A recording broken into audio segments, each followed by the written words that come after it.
ആസ്മയ്ക്ക് ഏറ്റവും നൂതനവും ഫലപ്രദവും സുരക്ഷിതവുമായ ചികിത്സ ഇൻഹേലർ തെറാപ്പിയാണ്.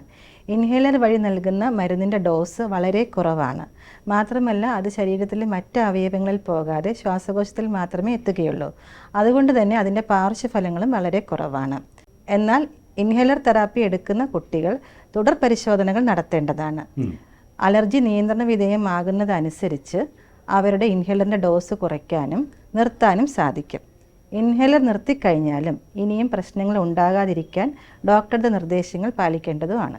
അതൊരു നല്ല വാർത്തയാണ്, ഇൻഹേലർ ഇടയ്ക്ക് നിർത്താൻ പറ്റുമെന്നുള്ളത്. അതൊരു തെറ്റിദ്ധാരണ മാത്രമാണ്. ഇൻഹേലർ തീർച്ചയായും നമുക്ക് ഇടയ്ക്ക് നിർത്താൻ പറ്റും. പക്ഷേ കുട്ടിയുടെ ലക്ഷണങ്ങൾക്കനുസരിച്ച് ഡോക്ടറുടെ മേൽനോട്ടത്തിലാണ് അത് നിർത്തുന്നതും.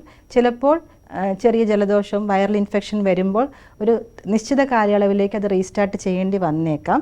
അത് പക്ഷേ ഡോക്ടറുടെ മേൽനോട്ടത്തിൽ മാത്രമായിരിക്കണം നിർത്തുകയും തുടരുകയും ചെയ്യേണ്ടത്.